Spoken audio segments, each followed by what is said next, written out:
안녕하세요. 파이팅 홍공TV입니다. 오늘은 동력 수상 레저기구 일반 조종면허 1급 2급 문제은행 700제 중에 2023년에 새롭게 추가된 100문제를 빠른 속도로 살펴보겠습니다. 올인원 총정리 영상과 함께 시험장에 가시기 전까지 틈틈이 반복 시청하신다면 반드시 1급 커트라인 점수인 80점 이상 충분히 획득하시리라 확신합니다. 그럼 바로 시작합니다. 온난전선의 설명 중 옳지 않은 것은 온난전선은 따뜻한 공기가 찬 기단면에 경계면을 따라서 올라가면서 전선면을 따라서 찬 공기와 따뜻한 공기가 만나서 구름과 비를 발생시키며 쭉 이동해가는 형태죠. 따라서 온난전선이 통과하면 기온과 습도가 올라갑니다. 하지만 격렬한 대류운동한다? 요게 틀렸어요. 그리고 정난운이 생기는 건 온난전선이 아니라 한랭전선이죠. 온난전선은 지속적으로 비가 내리기 때문에 소나기성으로 내린다? 요것도 틀렸다. 요것도 한랭전선의 특징이에요. 온난전선의 설명 중 옳지 않은 것 격렬한 대류운동 동반한다 X, 정난운 발생 X, 소나기성 비 내린다. 모두 온난전선 아니라 한랭전선 특징이다. 여름 장마철 우리나라의 전형적인 기압 배치는 바로 북고 남저형입니다. 문제지에는 정답이 남고 북저형으로 돼 있는데 여름철에는 남고 북저형이 맞지만 요 장마철에는 북측에 오호츠크해나 우리나라 동해 북부 등에 고기압이 형성되고 양쯔강 하구 등 남쪽에 저기압이 형성되는 북고 남저형으로 많은 비를 뿌리게 되겠습니다. 따라서 우리나라 여름 장마철 전형적인 기압 배치 북고 남저형이다. 북쪽은 고기압, 남쪽은 저기압이에요. 조석과 조류에 관한 설명 중 옳지 않은 것은 자 병에 보면 저조에서 고조까지 해면이 점차 상승하는 사이를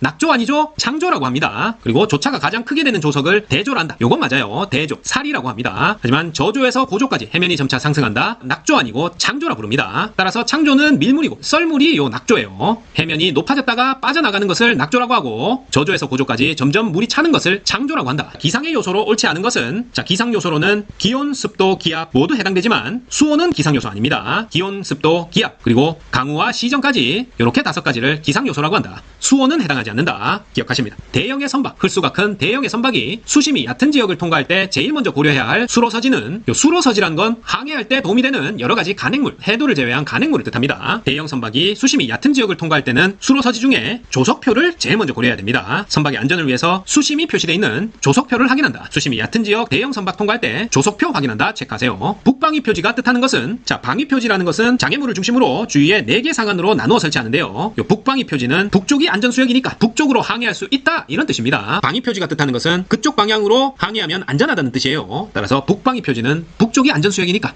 북쪽으로 항해할 수 있다. 요게 정답입니다. 항해 중에 안개가 끼었을 때 본선의 행동사항 중 가장 옳은 것은 자 안개 끼었는데 최고 속력 아니죠. 최고 속력으로 항해하면 위험하겠죠. 안전한 속력으로 가용할 수 있는 방법을 다하여 소리를 발생하고 근처에 항해하는 선박이 알린다. 요게 올바른 방법입니다. 항해 중 안개가 끼었을 때 최고 속력으로 간다 X, 안전한 속력으로 항해하고 가용할 수 있는 방법을 다해 소리를 발생하고 근처에 항해하는 선박이 알려야 됩니다. 선박이 충분한 건연이 필요한 이유는 자 건연이라는 것은 배 짐을 가득 실었을 때 수면에서 상부 갑판 위까지의 수직거리를 뜻합니다. 짐을 가득 실은 컨테이너 선이 있다면 요 물에 잠긴 부분이 흘수가 되고요. 물에 잠기지 않은 선체의 높이를 나타내는 게 건연이 되겠습니다. 요 건연이 필요한 이유는 물 위쪽으로 많이 올라올수록 건연이 클수록 예비 부력이 커지기 때문에 안전 항해를 하기 위해서 필요하다. 요게 정답입니다. 요 예비 부력이라는 것은 요 선체가 침수되지 않은 부분의 수직거리 바로 건연으로 결정되기 때문에 안전 항해를 하기 위해서 요 건연이 충분할 필요가 있다.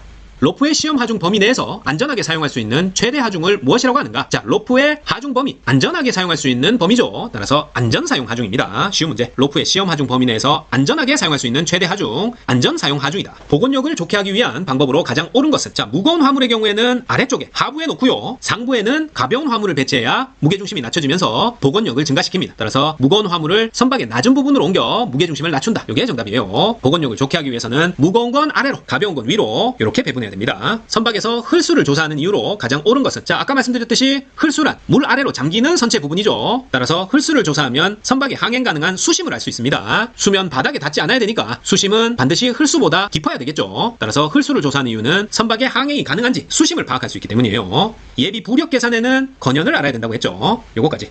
자, 해도 도식에서 의심되는 수심을 나타내는 것은 바로 PD, 영어로 바로 번역하면 suspicious depths겠죠. SD로 나타냅니다. 해도 도식에서 의심되는 수심, suspicious depths, SD로 나타낸다. 자, 가와 나에 해당하는 장비로 옳은 것은 자, 가는 구명부기고요. 나는 구명부환이죠. 요 가의 구명부기는 요 사각형 부채 주위에 부착된 줄을 붙잡고 구조될 때까지 기다릴 때 사용되는 장비고요. 구명부환은 많이 봤죠? 물에 빠진 사람한테 던져서 붙잡게 해서 구조하는 튜브 형태가 구명부환입니다. 구명부기, 구명부환 모양 기억해 놓으시고 조석의 용어 중 고고조의 뜻은 자, 고고조란 연이어서 일어나는 두 번의 고조 중에서 높은 쪽을 말합니다. 연이어 일어나는 두 번의 고조 중에 높은 것이 고고조다. 저조 아니고 낮은 것 아니에요. 2회 일어나는 고조 중에 높은 것, 고조 중에 높은 것이에요. 고고조. 조류가 빠른 협수로 같은 곳에서 일어나는 조류의 상태는 와류입니다. 소용돌이 와류. 조류가 빠른 협수로에서 와류 일어난다. 협수로 와류 기억하십니다. 침실에서 석유난로를 사용하던 중에 담뱃불에 의해서 인화돼서 유류화재가 발생했다. 자, 유류화재는 B급 화재죠. 삐우삐우. 유류화재는 B급 화재. 삐우삐우. C급 화재는 C전 전기화재고요. D급 화재는 디금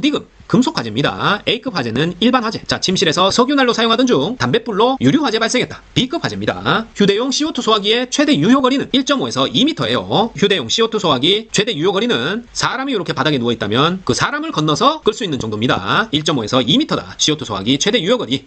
저조 때가 되어도 수면 위에 잘 나타나지 않으며 특히 항해 위험을 주는 바위는 자, 저조 때도 잘 안 보인다. 어두울 암자를 써서 암암입니다. 저조시가 되어도 수면 위에 잘 나타나지 않으며 항해 위험을 주는 바위 암암. 팽창시 구명뗏목 수동진수 순서로 올바른 것은 제일 먼저 연결줄이 선박에 묶여있는지 확인한 후에 장애물이 있는지 확인하고 그 다음에 본격적으로 안전핀을 제거하고 투하용 손잡이를 당긴 다음에 구명뗏목이 펼쳐질 때까지 연결줄을 끝까지 잡아당겨줍니다. 팽창시 구명뗏목 안전핀 제거 투하용 손잡이 당기고 뗏목 펼치기 위해서 연결줄을 끝까지 당겨준다. 안전핀 제거 투하용 손잡이 연결줄 당기는 순서입니다. 팽창식 구명뗏목 자동 진수 시에 수심이 2에서 4m 사이에서 수압에 의해서 자동으로 구명뗏목을 분리시키는 장비의 명칭은 바로 자동이니까 자동 이탈 장치죠. 자동으로 구명뗏목 분리시킨다. 자동 이탈 장치. 쉬운 문제. 선박의 기관실 침수 방지 대책에 대한 설명으로 옳지 않은 것은 자, 방수 기자재 정비하고 해수관 개통 파공에 유의하고 해수 윤활식 선미관에서의 누설량에 유의해야 됩니다. 하지만 기관실 선저 밸브 모두 폐쇄한다? 요게 틀렸어요. 기관실 선저 밸브는 평시에는 사용하도록 하고 침수 시에만 잠가서 침수를 막아야 됩니다. 따라서 기관실 침수 방지 대책이니까 침수된 건 아니죠. 미리 기관실 선저 밸브 모두 폐쇄하면 안 돼요. 기관실 선저 밸브는 평소에는 사용하고 침수 시에만 잠가서 침수를 막습니다. 항해 중 사람이 물에 빠졌을 때 가장 먼저 조치해야 할 사항으로 옳은 것은 자, 제일 먼저 키를 물에 빠진 쪽으로 최대한 전타해야 됩니다. 왜냐? 항해 중에 사람이 빠지면 이 뒤쪽에 있는 스크루 프로펠러에 빨려들 수 있습니다. 따라서 이렇게 키를 물에 빠진 쪽으로 최대한 전타해서 스크루 프로펠러에 사람이 빨려들지 않게 조정한 후에 구조 작업에 임해야 됩니다. 키를 물에 빠진 쪽으로 최대한 전타한다. 이게 가장 먼저 해야 될 조치사항이에요. 해도에서 RK라고 표시되는 저질은 바로 바위입니다. 락의 약자죠. ROCK. R과 K를 따서 RK, 락입니다. 바위다. 펄은 mud M, 자갈은 grab, G로 나타내죠. 그리고 모래 sand S, 바위는 ROCK, 락이다. 해도에서 RK로 표시합니다. 바위. 협수로 통과 시나 입출항 통과 시 준비된 위험 예방선은 바로 피험선입니다. 피험선은 협수로 통과 시나 입출항 통과 시에 준비된 위험 예방선을 말한다. 피험선. 외부 출혈을 조절하는 방법 중 가장 효과적인 방법으로 옳지 않은 것은 자, 출혈이 됐을 때는 국소압박법, 선택적 동맥점 압박법, 지혈대 사용법 모두 맞지만 냉찜질을 통한 지혈법 자, 요건 부적절해요. 냉찜질을 해서 지혈을 한다. 혈관 수축에 의해서 지혈 효과가 조금 있지만 외부 출혈이 됐을 때는 완전히 지혈하는 데는 역부족입니다. 외부 출혈을 조절하는 방법 중 냉찜질 통한 지혈법은 효과적이지 않다. 구명환과 로프를 이용한 구조 방법으로 옳지 않은 것은 자, 구명환을 던질 때에는 풍향 풍속을 고려해야 되며 일반적으로 바람을 정면으로 맞으면서 던지는 것이 용이하다. 요게 틀렸어요. 풍향 풍속을 고려해야 되지만 던질 때는 바람을 등지고 정면이 아니라 바람을 등지고 던지는 것이 용이합니다. 당연하겠죠? 구명환과 로프 던질 때 바람 등지고 던진다. 꼭 기억하세요. 인명구조 장비 중에 부력을 가지고 먼 곳에 있는 익수자를 구조하기 위한 구조 장비가 아닌 것은 자, 레스큐 튜브. 레스큐 튜브는 인명구조 장비는 맞지만 주로 수영장과 같은 근거리에 빠진 사람을 구조하기 위한 기구입니다. 레스큐 튜브는 먼 곳에 있는 익수자를 구조하기 위한 장비로는 부적합하다. 레스큐 튜브. 의도하지 않은 사고로 저체온에 빠지게 되면 심각한 문제가 발생할 수 있다. 물에 빠져 저체온증을 호소하는 익수자를 구조했을 때 이송 도중 체온 손실을 막기 위한 응급처치로 가장 옳은 것은 자, 물에 빠져 저체온증을 호소하는 익수자 체온 손실을 막기 위한 응급처치는 젖은 의류를 벗기고 담요를 덮어 보온해줍니다. 젖은 옷 위에 담요를 씌운다거나 젖은 옷 속에 핫팩을 넣는다. 아니고 젖은 의류를 벗기고 담요를 덮어 보온해준다. 익수 환자에 대한 자동 심장 충격기 AED 사용 절차에 대한 설명으로 가장 옳은 것은 자, 심장 제세동기라고도 하죠. 자동 심장 충격기. 일단 전원 켜고 패드 부착 부위에 물기 제거한 다음에 패드 붙이고 심전도 분석하고 심실세동이 감지되면 쇼크 스위치를 누른 다음 바로 가슴 압박을 실시합니다. 전원 켜고 패드 붙이고 심전도 분석한 다음에 심실세동이 감지되면 쇼크 스위치 누르고 바로 가슴 압박 실시한다. 익수 환자에 대한 자동 심장 충격기 사용 절차입니다. 자, 반드시 패드 부착 부위에 물기 제거한 후에 패드 붙입니다. 요 말이 꼭 들어가야 된다. 그냥 패드 부착한다. X. 전원 켜고 물기 제거 후 패드 붙이고 심전도 쇼크 스위치 가슴 압박. 요런 순이에요. 구명환보다 부력은 적으나 가장 멀리 던질 수 있는 구조 장비로 부피가 적어서 휴대하기 편리하며 로프를 봉지 안에 넣어두기 때문에 줄 꼬임이 없고 구명환보다 멀리 던질 수 있는 구조 장비는 자, 멀리 던지는 게 특징이죠. 바로 드로우백입니다. 던져 드로우백. 구명환보다 부력은 적으나 부피가 적어서 휴대하기 편리하고 로프 봉지 안에 넣어두기 때문에 줄 꼬임 없고 멀리 던질 수 있는 구조 장비 드로우백이다. 구명조끼 착용 방법으로 올바르지 않은 것은, 자, 구명조끼는 사이즈에 상관없이 마음에 드는 걸 선택한다? 아니죠. 자기 몸에 맞는 사이즈를 택해야죠. 어이없는 문제. 가슴 조임줄 풀어 몸에 걸치고 가슴 단추 채우고, 가슴 조임줄을 당겨 몸에 꽉 조이게 하고, 다리 사이로 다리끈 채우고. 자, 모두 맞지만 사이즈에 상관없이 마음에 드는 걸로 구명조끼 선택한다. X. 30대 한 남자가 목을 쥐고 기침을 하고 있다. 환자에게 청색증은 없었고 목격자는 환자가 떡을 먹다가 기침을 하기 시작했다고 한다. 당신이 해야 할 응급처치 중 가장 옳은 것은 떡 먹다가 기침한다. 응급처치는 등을 두드려서 기침을 유도합니다. 복부 밀어내기 아니고 환자를 거꾸로 든다. 손가락으로 이물질 꺼낸다. 모두 아니고 등을 두드려 기침을 유도한다. 요게 올바른 방법이에요. 30대 한 남자 목을 쥐고 기침하고 있다. 떡 먹다가 그랬다. 떡 먹다가 기침하기 시작했다. 등을 두드려서 기침 더 유도해야 됩니다. 계류장에 계류를 시도하는 중 50세가량의 남자가 쓰러져 있다. 주인은 구경꾼으로 둘러싸여 있고 심폐소생술을 아무도 하지 않고 있다. 당신은 심폐소생술을 배운 적이 있다. 이 환자에게 어떤 절차에 의해 응급처치를 실시할 것인가? 가장 옳은 것은, 자, 먼저 119 신고 및 자동 심장 충격기를 요청하고요. 의식 확인하고 호흡 확인하고 심폐소생술을 시작합니다. 가슴 압박 30번에 인공호흡 2회, 그 다음에 자동 심장 충격기 사용해서 119가 올 때까지 심폐소생술을 계속 실시한다. 이게 올바른 응급처치 방법이에요. 자, 신고와 동시에 자동 심장 충격기 요청해야 된다. 자, 정도 신고하고 심장 충격기 요청하고 의식 확인, 호흡 확인, 여기까지 맞지만 그 다음에 바로 심폐소생술을 실시해야지 인공호흡부터 2회 실시한다? 아닙니다. 심폐소생술, 가슴 압박 30, 인공호흡 2 이렇게 가야 됩니다. 인공호흡 2가 먼저가 아니다. 그 다음에 자동 심장 충격기 사용하고 119 올 때까지 심폐소생술을 계속 실시합니다. 50세 남자 구경꾼으로 둘러싸여 있다. 아무도 심폐소생술을 시행하고 있지 않다. 당신이 응급처치해야 된다면 119 신고 및 자동 심장 충격기 요청하고 의식 확인, 호흡 확인, 가슴 압박 30, 인공호흡 2 순입니다. 기상특보 중 태풍, 풍랑, 해일, 호우, 대설, 강풍과 관련된 주의보 이상의 기상특보가 발효된 구역에서 운항할 수 없는 경우는, 자, 바로 파도 또는 바람만을 이용해서 활동이 가능한 수상레저기구를 운항하려고 관할 시장군수구청장에게 운항 신고를 한 경우, 이때는 주의보 이상 기상특보 발효된 구역에서 운항할 수 없습니다. 기상특보 중 풍랑, 호우, 대설, 강풍 경보가 발효된 구역에서 파도 또는 바람만을 이용하여 활동이 가능한 수상레저기구를 운항하려고 관할시장군수구청장에게 운항 신고를 한 경우, 이와 관련된 주의보 이상의 기상특보가 발효된 구역에서 운항할 수 없다. 당연하겠죠. 파도 또는 바람만으로 가야 되니까 기상특보 발효된 구역에서 운항할 수 없습니다. 수상레저 활동자가 지켜야 할 운항 규칙에 대한 설명으로 옳지 않은 것은, 자, 안개 등으로 가시거리가 0.5마일 이내로 제한되는 경우에는 수상레저기구를 운항해서는 안 된다. 자, 요건 가시거리 0.5마일이 아니라 0.5km입니다. 틀리라고 나온 문제인데, 자, 여러분은 맞춰야 됩니다. 수상레저 활동자가 지켜야 할 운항 규칙에 대한 설명으로 옳지 않은 것은 안개 등으로 가시거리가 0.5km로 제한되는 경우 수상레저기구를 운항해서는 안 된다. 자, 단위가 킬로미터예요.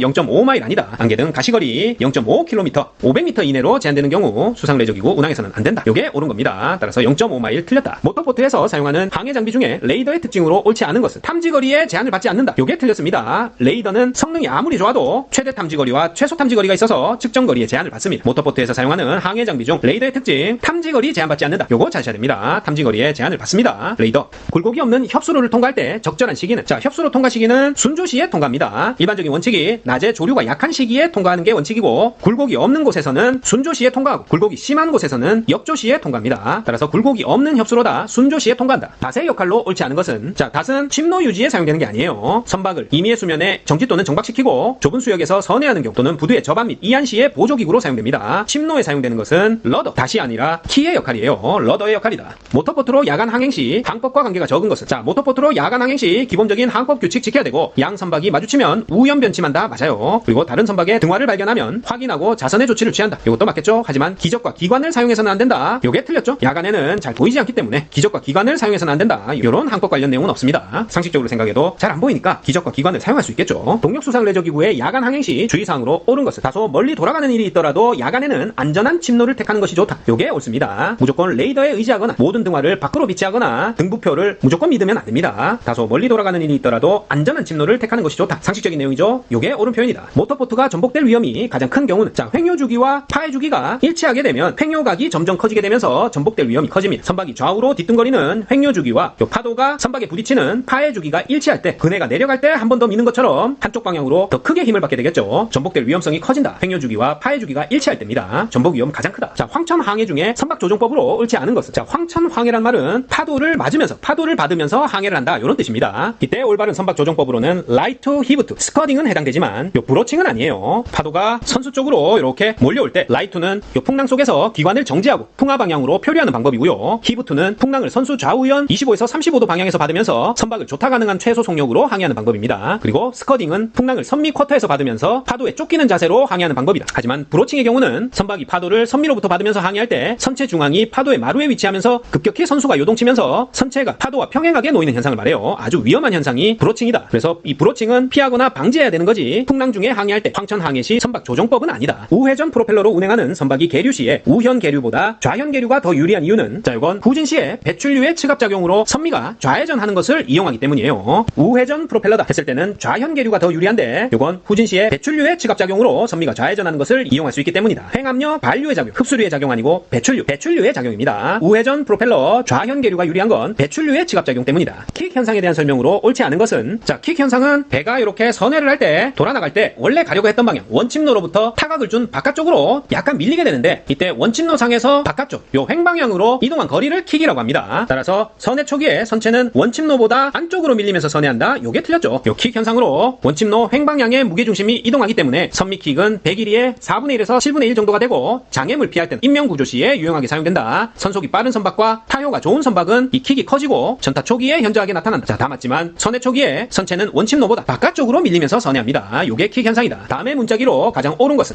자 노란색 바탕에 검은색 큰 점이 있죠? 요건 왼쪽으로 진로 변경 중이다 라는 뜻의 문자기 I를 말합니다. 국제신호기 중에 노란색 바탕에 검은색 동그라미 왼쪽으로 진로 변경 중이다. I 문자기다. 모터보트 상호 간의 흡인 배척작용을 설명한 내용으로 옳지 않은 것은 자 두 선박 간의 항행 중에 서로 가까워지냐 멀어지냐 요런 상호작용이 흡인 배척작용인데요. 접근거리가 가까울수록 흡인력이 크고 추월시가 마주볼 때보다 큽니다. 그리고 수심이 얕은 곳에서 뚜렷이 나타낸다. 모두 맞지만 저속항주보다는 고속항주시 더 크게 나타나요. 배수량과 속력이 클 때 더 강하게 나타난다. 흡인 배척작용 저속항주시가 크다. X 지문에서 설명하는 인명구조 방법으로 가장 옳은 것은 사람이 물에 빠진 시간 및 위치가 명확하지 못하고 시계가 제한되어 사람을 확인할 수 없을 때 사용한다. 한쪽으로 전타하여 원침로에서 약 60도 정도 벗어날 때까지 선회한 다음 반대쪽으로 전타하여 원침로로부터 180도 선회해서 전 항로로 돌아가는 방법이다. 바로 윌리엄슨즈 선회법입니다. 윌리엄슨즈 선회법. 사람이 물에 빠진 시간 및 위치가 명확하지 못하고 시계가 제한된다. 사람을 확인할 수 없을 때 사용하고 원침로에서 60도 벗어날 때까지 선회한 다음에 반대쪽으로 180도 선회해서 전 항로로 돌아가는 방법 누가 개발했다? 윌리엄슨 씨가 개발했습니다. 윌리엄슨즈 선회법. 선박 A호는 20노트의 속력으로 3시간 30분 동안 항해했다면 선박 A호의 항주거리는 자 선박의 속력 단위가 노트죠. 1노트라는 것은 1시간에 1해리를 항주할 때의 속력을 말합니다. 따라서 20노트라는 것은 1시간에 20해리 간다는 얘기니까 시간당 20해리 곱하기 3.5시간이니까 선박 A의 항주거리는 총 70해리가 되겠죠. 70해리가 정답이다. 나침로 189도, 자차 4도 웨스트, 편차 3도 이스트고 풍향은 사우든 이스트, 풍압차 3도일 때 진침로는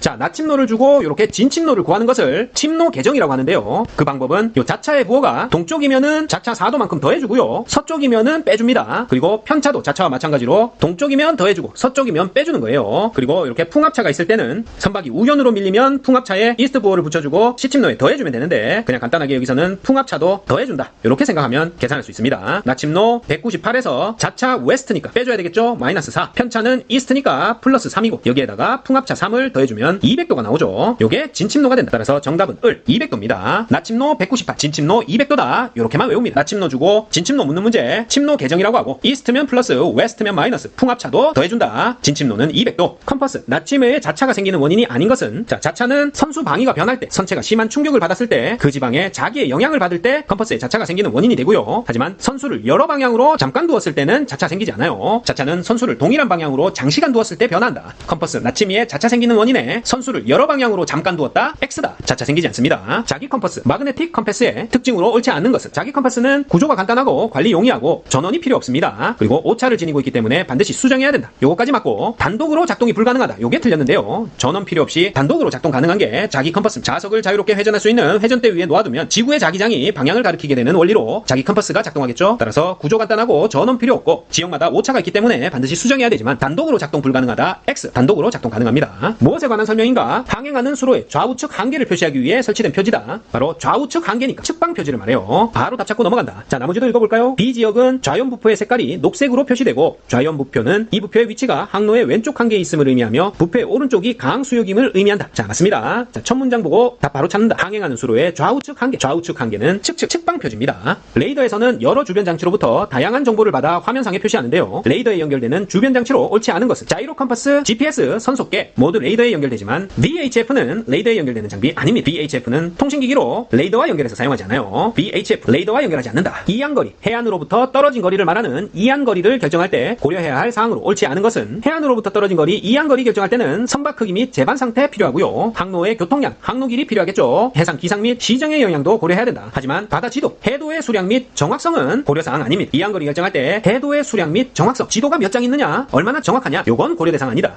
레이더 플로팅을 통해 알 수 있는 타선 정보로 옳지 않은 것은 레이더 플로팅을 통해서는 레이더 화면상에서 자동 또는 수동으로 레이더가 포착한 물표 영상을 계속 추적해서 상대 선박의 진속력과 진참로, 최근접 거리 등은 나타낼 수 있지만 점이나 기호로 표시되기 때문에 이 선박의 형체를 표시하진 않아요. 선박 형상은 알 수 없다. 레이더 플로팅을 통해서 속력, 진로와 근접 거리는 알 수 있지만 선박 형상은 파악하기 어렵습니다. 항해 중 선박이 충돌했을 때 조치로 옳지 않은 것은 항해 중에 선박 충돌했다면 주기간 정지시키고 두 선박을 밀착시킨 상태로 밀리도록 하고 절박한 위험이 있을 때는 음향신호 등으로 구조를 요청할 수 있겠죠. 하지만 선박을 후진시켜 두 선박을 분리한다? 요게 틀렸습니다. 항해 중 선박이 충돌했다. 기관을 후진시키지 말고 주기관을 정지시킨 후 밀착시킨 상태로 밀리도록 해야 됩니다. 선박을 후진시켜 두 선박 분리한다. X. 선박 자동 식별장치 AIS에 대한 설명으로 옳지 않은 것은 레이더로 식별이 어려운 전파장애물의 뒤쪽에 위치하는 선박도 식별할 수 있습니다. 하지만 시계가 좋지 않은 경우에 식별이 불가능하다. 요게 틀렸어요. 선박 자동 식별 장치 AIS는 시계가 좋지 않은 경우에도 상대선의 선명, 침로, 속력 등 여러가지 정보를 제공할 수 있습니다. 따라서 선박 충돌 방지에 효과적이다. 시계가 좋지 않은 경우에 식별 불가능하다. X. 틀렸습니다. 유속 5노트의 해류를 뒤에서 받으면서 GPS로 측정한 선속이 15노트라면 대수 속력 S와 대지 속력 V는 얼마인가? 대수 속력이라는 것은 어떤 외력을 고려하지 않았을 때, 즉 해류의 방해나 도움 없이 선박 자체적으로 수면상을 지나는 속력을 대수 속력이라고 하고, 요 대지 속력은 우리가 외부에서 그 선박을 봤을 때 바다를 지면이라고 생각하면 해류의 도움을 받으면은 원래 속도보다 더 빨라 보일 거고 방해를 받으면은 더 느려 보이겠죠. 이렇게 수면이 움직이지 않는 지면이라고 치고 그냥 보이는 대로 그 선박의 속력을 측정한 게 대지 속력입니다. 따라서 GPS로 측정했다. 해류를 고려한 속력이 아니겠죠? 요게 대지 속력이기 때문에 요 15노트에서 해류를 뒤에서 받았을 때, 그러니까 요 15노트에서 5노트만큼은 빼줘야 실제 이 선박의 대수 속력이 나오는 거예요. 그래서 대수 속력은 10노트, 대지 속력은 15노트. 갑이 정답입니다. GPS로 측정한 선속은 대지 속력이고 그냥 보이는 대로 측정한 속력이기 때문에 해류를 뒤에서 받으면 해류 유속을 빼줘야 대수 속력이 나오고, 해류를 앞에서 받는다. 해류 유속을 더해주면 대수 속력이 나오겠습니다. 선체의 가장 넓은 부분에 있어서 양현 외판의 외면에서 외면까지의 수평거리는, 선체의 가장 넓은 부분에서 양현 외판의 외면에서 외면까지의 수평거리, 요걸 전폭이라고 합니다. 요렇게 선박을 정면에서 봤을 때 양현 외판의 외면에서 외면까지의 수평거리, 요게 전폭이다. 선박에서 상대방이란 무엇인가? 상대방이란 선수를 기준으로 한 방이에요. 선박에서 상대방이란 선수 방향을 기준으로 시계 방향으로 360도 혹은 우현 좌현 각각 180도로 이렇게 측정한 방위를 내 선박을 기준으로 하니까 절대가 아니고 상대방이란 뜻입니다. 다른 물표나 나북, 진북을 기준으로 하는 게 아니라 내 선박의 선수를 기준으로 한 방위가 상대방이다. 따라서 선박마다 다르겠죠? 상대방위는 선박마다 달라집니다. 자이로 컴퍼스의 특징 및 작동법에 관한 설명으로 옳지 않은 것은 자이로 컴퍼스는 자기 컴퍼스와 다르게 어떠한 오차도 없다. 요게 틀렸죠. 아까도 봤듯이 자이로 컴퍼스는 자기 컴퍼스에 있는 편차나 자차는 없는 게 맞습니다. 하지만 위도 오차, 속도 오차, 가속도 오차, 이렇게 자이로 컴퍼스도 오차가 많아요. 따라서 항해 중에 오차 유무를 꼭 확인해야 된다. 자이로 컴퍼스 어떠한 오차도 없다. X. 항해 중에 이미 물표의 방위를 측정하여 선박의 위치를 구하고자 한다. 선의 측정에 필요한 항해 장비는 바로 자기 컴퍼스입니다. 선의 측정이라는 게 선체의 위치를 찾는 측정법을 말하는 거죠. 따라서 이 자기 컴퍼스를 통해서 지구 자장의 방향을 고려해서 북쪽을 찾을 수 있기 때문에 선의 측정에 필요한 항해 장비로 자기 컴퍼스가 적합합니다. 음향 측정기 6분위 도플러 로그 아니고 자기 컴퍼스가 이미 물표의 방위를 측정해서 선박 위치를 구하고자 할 때 선의 측정에 필요한 항해 장비다. 다음 그림이 의미하는 것은 네 방향에서 모두 사람이 뛰어와서 중간에 다 모여 있네요. 요건 비상 집합 장소를 말합니다. 비상 집합 장소. 선박에 비상 상황이 발생했을 때 탈출을 위해서 모이는 장소를 뜻하는 표지판이다. 아무 때나 모이면 안 되고 비상 상황 시 모이는 장소를 뜻하는 비상 집합 장소입니다. 여객이나 화물을 운송하기 위하여 쓰이는 용적을 나타내는 톤수는 바로 순톤수 및 순수하게 여객이나 화물의 운송을 위해서 제공되는 실제 용적을 나타내기 위해서 사용되는 지표 순톤수, 총톤수, 배수톤수, 재화중량 톤수 아니고 여객이나 화물 모두를 운송하기 위해서 제공되는 실제 용적을 나타낸다. 순톤수 찾으셔야 됩니다. 평수구역을 항해하는 총톤수 2톤 이상의 소형 선박에 반드시 설치해야 하는 무선통신 설비는 바로 초단파대 무선 설비예요. 평수구역 항해하는 선박은 초단파대 무선 설비 설치해야 된다. 총톤수 2톤 이상의 소형 선박이 평수구역 항해할 때 초단파대 무선 설비 합니다. 중단파 아니고 위성 아니고 수색 구조용 레이더 아니다. 초단파대 무선 설비 기억하십니다. 비상위치 지시용 무선 표지 설비 EPIRB에 대한 설명으로 옳지 않은 것은 EPIRB는 성교에 설치되어 있습니다. 성교에 설치돼서 선박이 침몰했을 때 자동으로 부상해서 조난 신호를 전송하는 설비예요. 따라서 조타실 안에 설치되어 있다. X. 성교에 설치되어 있습니다. 성교에 설치되어 있다. EPIRB 기억하십니다. 사행정 사이클 기관에서 크랭크 축을 회전시켜 동력을 발생시키는 행정은 바로 폭발 행정입니다. 이렇게 실린더가 있고 피스톤이 있고 위에 연소실이 이렇게 있는 사행정 디젤 엔진이 있다고 가정하면 압축가스를 흡입 밸브를 통해서 가득 흡입하면 요 피스톤이 내려가게 되겠죠. 그 다음에 피스톤이 다시 올라오면서 요 압축 공기를 더욱더 압축하게 되고 이렇게 압축된 공기에다가 분사장치를 통해서 연료를 안개처럼 무화시켜서 뿌려주게 되면 자연적으로 착화가 일어나는 자연 착화 방식에 의해서 폭발이 일어나게 되겠죠. 그러면서 피스톤이 아래로 움직여서 크랭크 축을 회전시킨다. 바로 이 단계가 동력이 발생되는 단계, 폭발 행정 단계입니다. 사행정 사이클 기관 흡, 압, 폭, 배 단계에서 크랭크 축을 회전시켜 동력을 발생시키는 행정은 폭발 행정, 다른 말로 동력 행정이다. 엔진의 냉각수 계통에서 자동 온도 조절기 서머스탯의 역할 중 가장 옳지 않은 것은, 자, 서머스탯 온도 조절기는 과열 및 과냉각 방지하고요, 오일의 열화 방지 및 엔진 수명 연장시킨다. 맞고요. 냉각수 소모 방지도 온도 조절기 기능 맞습니다. 하지만 냉각수의 녹발생을 방지한다. 요게 틀렸죠. 자동 온도 조절기 서머스탯은 녹발생 방지하는 기능 없어요. 디젤 기관의 취급 불량에 의한 크랭크 축의 손상 원인 중에 가장 옳지 않은 것은, 자, 크랭크 축은 과부하 운전이나 연료가 쌓였다가 한꺼번에 폭발하는 이상 과열로 소음과 진동이 발생하는 노킹 발생 시 크랭크 축 손상 갈 수 있고, 중심축이 무너졌거나 유광극이 부정하다, 시동 시 충격이나 장기간 위험 회전수에서 운전했다. 모두 요 동력 계통 피스톤 커넥팅 로드와 연결된 요 크랭크 축의 손상 원인이 되겠죠. 하지만 장시간 고속 운전이 아니라 장시간 저속 운전을 했다고 크랭크 축 손상 가지 않습니다. 장시간 저속 운전은 크랭크 축 손상 원인으로 가장 옳지 않다. 디젤 기관에서 짙은 흑색, 검정색, 배기색이 나타내는 원인으로 옳지 않은 것은, 자, 배기색이 흑색일 때 분사시기와 분사 상태가 불량해서 불완전 연소가 일어났다. 그 흐름 발생하겠죠. 배기가스 흑색인 원인 맞고요. 과부하 운전했다. 연소에 필요한 공기량이 부족하다. 역시 배기색이 시꺼멓게 나오는 원인이 됩니다. 하지만 흡기 압력이 너무 높다? 요건 아니에요. 오히려 흡기 압력이 낮아서 연소에 필요한 공기량이 부족할 때 흑색, 검정색, 배기색이 나타납니다. 속이나 흡기 압력이 너무 높다. 짙은 흑색, 배기색의 원인으로 옳지 않다. 내연기관을 장시간 저속으로 운전하는 것이 곤란한 이유로 옳지 않은 것은, 자, 장시간 저속으로 운전하면 실린더 내 공기 압축 불량으로 불완전 연소가 일어나고 연소 온도와 압력이 낮아서 열 효율이 낮아지는 거 맞아요. 그리고 연료 분사 펌프의 작동이 불량해서 연료 분사 상태가 불량하다. 요거 역시 장시간 저속으로 운전했을 때 나타나는 현상 맞습니다. 하지만 크랭크 축의 회전 속도가 느려서 흡기 및 배기 밸브의 개폐 시기가 불량해진다. 자, 요건 장시간 저속 운전하면 나타나는 현상 아니에요. 장시간 저속 운전하면 공기 압축 불량으로 불완전 연소 일어나고 압력이 낮아서 열 효율 낮아지고 연료 분사 상태 불량해진다. 하지만 개폐 시기 불량과는 관련이 없다. 요렇게 찾으셔야 됩니다. 장시간 저속 운전, 흡배기 밸브 개폐 시기 불량과 관련 없다.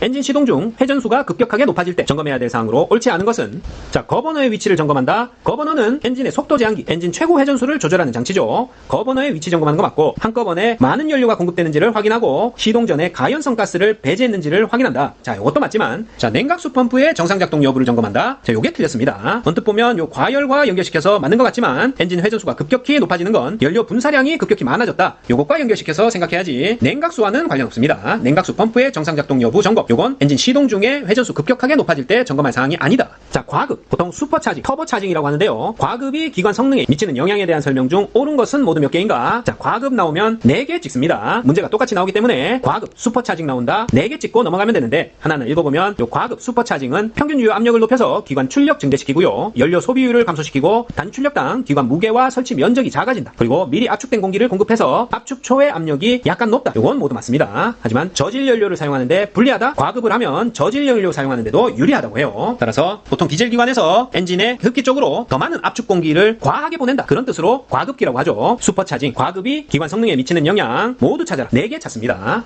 자, 오늘 준비한 영상은 여기까지입니다. 파이팅공공TV 구독, 좋아요 부탁드리고 저는 다음 시간에 나머지 새로 출제되는 문제들 쭉 살펴보겠습니다. 시청해주셔서 감사합니다.